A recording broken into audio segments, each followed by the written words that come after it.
Okay, so we're going to start working on the hair, and what I like to sculpt with is Aves Fix-It Sculpt for the hair. They have regular Fix-It, and then they have, you know, epoxy sculpt, they have clay, and they have all these other different stuff, but I like the Fix-It Sculpt because it's kind of, like, you can sculpt, like, strands of hair that kind of come up at a point, and it doesn't fall and sag like regular Aves epoxy sculpt will.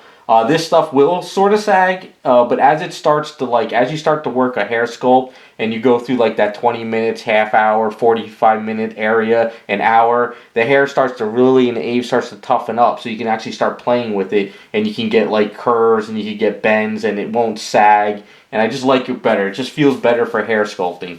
I also use Fix-It Sculpt for certain anatomy pieces, like maybe like if I have to build certain muscles or chest and stuff, sometimes this stuff works pretty well.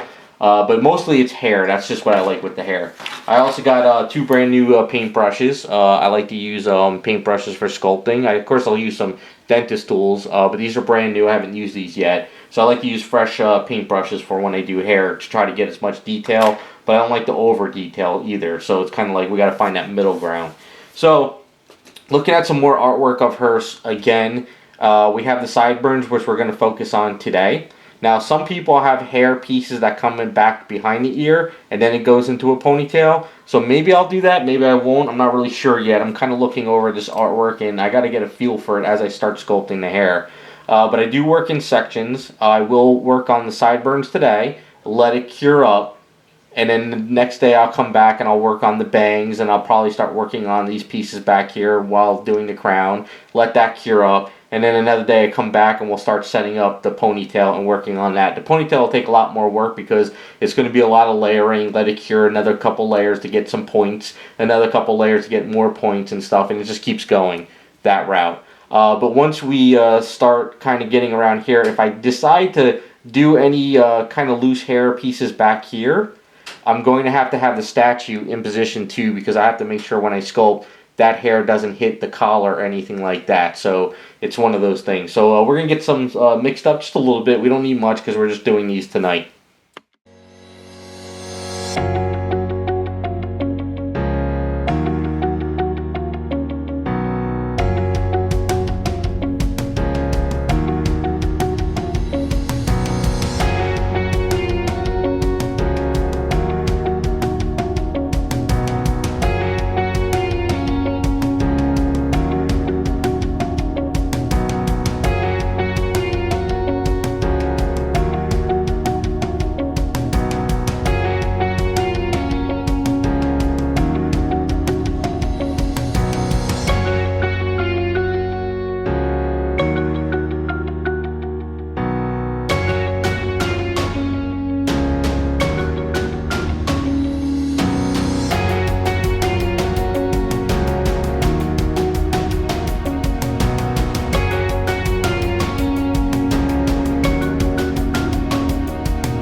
Alright, so this is where we're at for the night. I just wanted to add these couple strands onto the sideburns. I really like the way it's working out. I can actually start visualizing how I'm going to do the bangs and everything. So it might be hard for a lot of people to see right about this point, but I'm actually seeing how things are going to look. And I think once we add a lot more strands and make it a little bit messy, everything should start coming together pretty cool.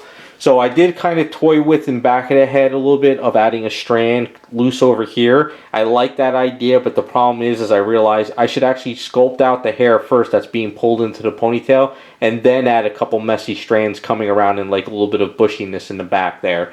So we're going to worry about that later. But for right now, we're going to just let this cure up for the night. I'm going to kind of clean up a little bit edging here and there off camera.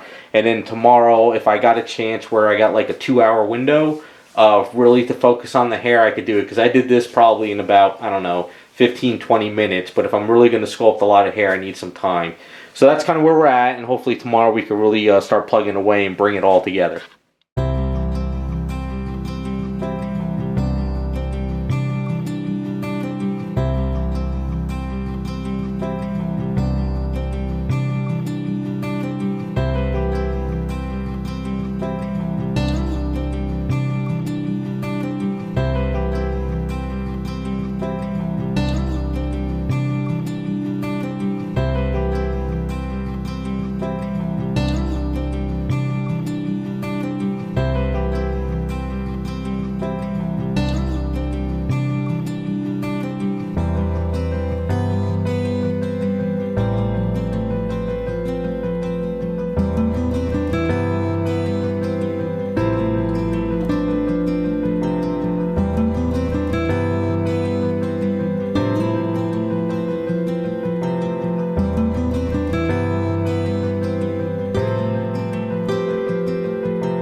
Okay, I was going to do the bangs tonight as well, but there's two things why I'm not going to do them. One, it's very hard to hold the head and to try to not mess up the back of the hair to sculpt and also this do the bangs at the same time. And two, I actually have to run out. I'm losing track of time, and I don't know how much time left before I have to run out for the night. So I figured this would be a good stopping point. What I'm going to do is clean up a little bit more, get some stuff cleaned up. And I'm also going to make sure the crown is all set up with some baby powder so it doesn't actually stay and stick onto the head for the night. And then by tomorrow, what I could do is I could do some fine sanding around, clean it up, and then I can actually hold the back of the head and actually sculpt the bangs on and everything. It should come out pretty good. Also, what we'll do is once we do the bangs, we'll add some loose hairs around in the back too and everything as well. Maybe we'll add the loose hairs at the end after I do the ponytail, because I also need to make sure that nothing hits spikes. So I might have to start lining up some spikes as well. But the ponytail is not going to be just a thin ponytail coming out. It's going to be very bushy. But what I'll have to do is I got to drum out this hole a little bit thicker, put in the metal rods, get my armature going, and then start sculpting the hair. So the hair is going to it's going to be like tucked in this way and then kind of comes out around and bushy. So it's going to come together. Just right now we just keep building in sections. So let me get this cleaned up, and then we'll come back next when I'm able to do the bangs, and I'll have to worry about that back of the head getting all messed up.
Alright, so last night I had a chance to work out the bangs, and I really wanted to get that bushiness of a lot of the artwork I'm seeing, and just kind of putting it on the statue now to get a like flow and seeing how everything's looking.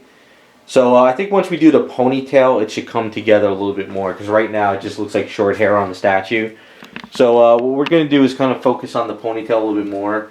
But it's early in the morning, I just got up, walked into the studio, so it's a good chance for me to actually start getting this kind of like metal rods installed in for the armature. So this way maybe by the end of the day or during the day while I'm working on other projects, if I have any extra Aves or Magic Sculpt, I could start building out my basic structure, and then I could do all the detailing. So the idea is we have brass rods, and you kind of bend them to the way you need the, your structure. And then what we'll do is we'll use some Magic Sculpting glue, we'll install it, let it cure, and then we start filling it up. Now, looking at a lot of the artwork, it's kind of like very bushy and it kind of comes up a little high. So I kind of want to follow that look. Now, this is my main armature here. As you can see, I kind of bent this to kind of give it like a notching. And it's going to kind of like slide into place like so. Now, the only problem is if you just take a metal rod like this and you put it in like that without kind of like having it locked into place.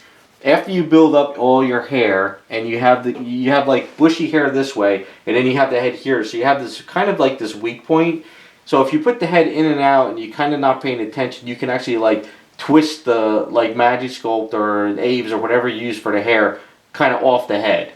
Especially if it's just something like this, But by having a little bit more of a piece that kind of locks into place, it won't really be able to turn on it. If anything, you'd have to this would all have to crack off of it. So it's the same thing like the horns. The horns are kind of locked into place, and the metal rod was kind of bent down. But if the metal rod was straight, you may be able to kind of twist the horn right off the item.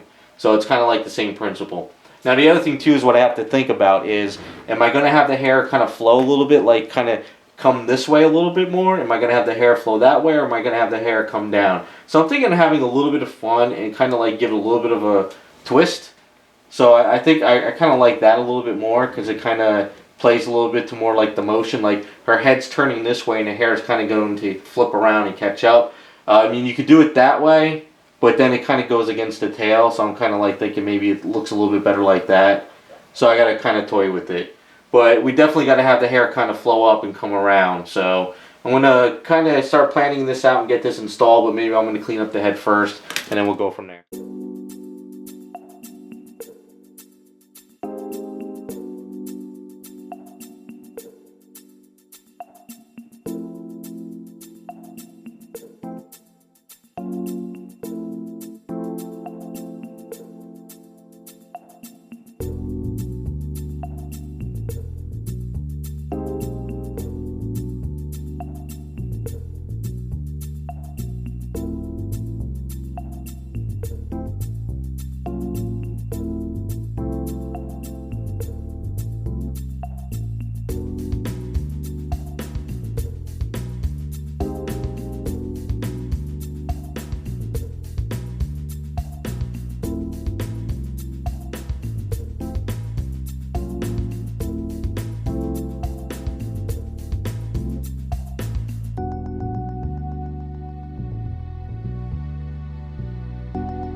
Alright, so it's the next day, and I just wanted to put the head onto the body so this way I can kind of see where I'm at, see how the hair is flowing. So I like the volume of it. I think we're at a good position on how high it is.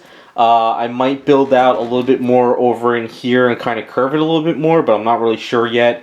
I want to focus on the sides of it more. I want to build some more random strands out here, more strands out there. But I want to do the underneath of it first because that's going to be hard to get under there and detail that up. So before I actually start adding any more around the sides, I'm going to do the underneath of this hair first. I'm going to leave the body on the table here. So this way, if I start building up the hair and I think I came in too far, what I'll do is I'll come back and I'll put the head onto the base and just make sure that I'm not hitting anything. So that's kind of where I'm at. I'm just going to keep plugging away.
Okay, so I haven't worked on this for about a day or two, so now I'm coming back to it. I looked at it again. I didn't like this side of the hair.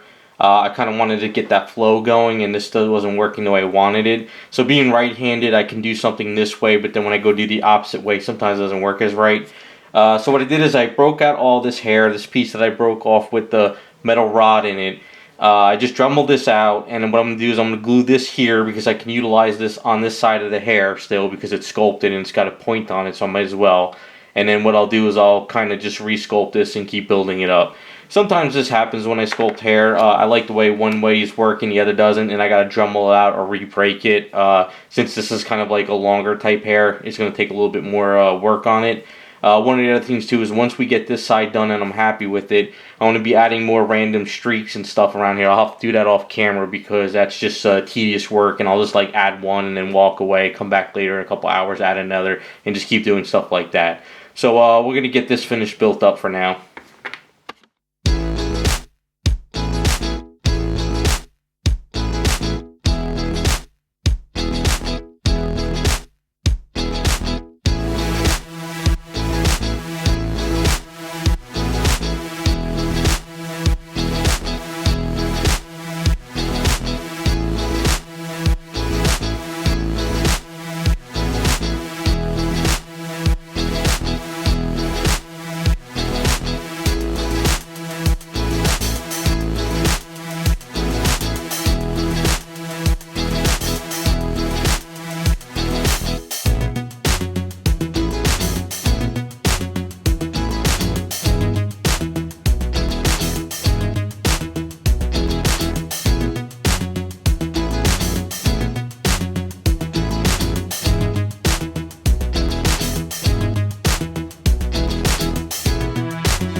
Alright, so here she is. We got the hair on, and I think we're at a good position to end this video. So I really like the way the hair came out. I had a lot of fun with this one. I like sculpting hair. It's always fun and peaceful to me. I don't know why.